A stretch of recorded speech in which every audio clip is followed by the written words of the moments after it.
हम अपने साथ देख ले। त्रिज्या 21 सेंटीमीटर वाला है ना, तो पहले क्या करेंगे, एक वृत्त बनाएंगे, इसका त्रिज्या कितना रहेगा 21 सेंटीमीटर। ये नहीं कि लगे नापने स्केल से अब फिर बनाए खूब बड़ा सा, छोटा ही वृत्त बना दो और उसका नाम दे दो कितना, त्रिज्या 21 सेंटीमीटर। और रियल का 21 सेंटीमीटर नापोगे तो खूब बड़ा सा बनेगा, ठीक है। तो रियल का नहीं नापना है, कितना बड़ा बनाओ सर्कल और लिख दो 21 सेंटीमीटर त्रिज्या। और कहा है दोनों त्रिज्या, दो त्रिज्या के द्वारा, एक और त्रिज्या खींच दिए, दो त्रिज्या के द्वारा केंद्र पर 60 अंश का कोण बनाते। कितने अंश का, 60 अंश का कोण बना दी।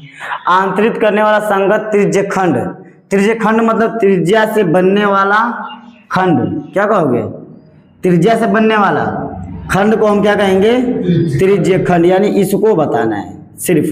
अगर हम वृत्त का फॉर्मूला लगाते हैं पाई आर स्क्वायर, क्या वृत्त का फॉर्मूला क्या होता है, पूरा क्षेत्रफल का, वृत्त का क्षेत्रफल क्या होगा बताओ, वृत्त का क्षेत्रफल होता है फॉर्मूला पाई आर स्क्वायर।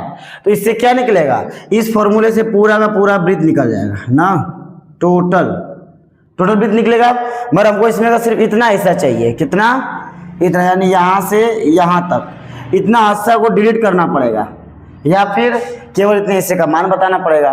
तो सबसे पहले इसको बताएंगे कैसे, तो ध्यान देना होगा, एक सर्किल जो होता है उसके अंदर कितने भाग होंगे, लगभग जो बीच में केंद्र बनता है, कितने अंश का कोण बनेगा टोटल, ये टोटल कितने अंश का कोण बनता है, 360 अंश का कोण है। यानी 360 टुकड़े कर सकते हैं हम, एक वृत्त में कितने टुकड़े कर सकते हैं, 360 टुकड़े एक एक अंश के।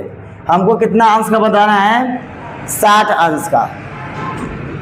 तो पहले क्या करेंगे, जैसे मान लो तुम्ही को मिल जाए कि 5 गो टॉफी का दाम, ठीक है, 5 टॉफी कितने रुपए की है, 50 रुपए की, तो 2 टॉफी कितने की होगी, 20 रुपया। कैसे लाए, इस 5 से भाग दे दिए और इस 2 से गुणा कर दिए। तो वही यहाँ करना है कि टोटल 360 अंश का जो हम निकालते हैं, यानी पूरा का पूरा 360 अंश होता है, तो पूरा का फॉर्मूला कितना है, पाई आर स्क्वायर। हमें बताना है केवल 60 अंश का, तो हम क्या करेंगे, पूरे से डिवाइड कर देंगे और गुणा किससे कर देंगे, 60 से। इसी को कहते हैं, फॉर्मूला यही बना हुआ है आपका कि पाई आर स्क्वायर थीटा अपॉन 360। ये कोई बड़ी चीज नहीं है, ये पूरे को 360 टुकड़ों में बांट दिया और फिर जितना जितना का बताना है उतने उतने का गुणा करेगा। इसी प्रकार घड़ी में भी पूछा जाता है कि इतने बजे और इतने बजे के बीच में बनने वाला कोण, तो इसी तरह निकालेंगे, ठीक है। इसको सॉल्व करना है, तो सॉल्व के लिए पाई की वैल्यू 22/7 यानी 22/7 गुणा आर का मान 21, फिर 2 बार 21 क्योंकि आर स्क्वायर है, गुणे 360 और एक और यहाँ पे 60। गधा झुकना तो पड़ेगा।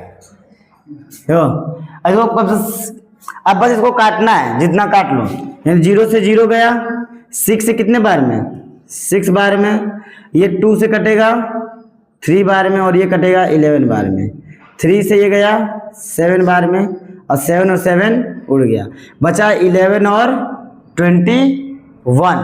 तो 11 21 को मल्टीप्लाई करेंगे, 11 एक कम 11 का 1 हासिल लगा 1, 11 दूना 22 1 23, 231 सेंटीमीटर स्क्वायर।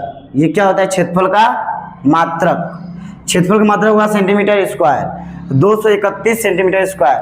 ये हो गया इसका आंसर।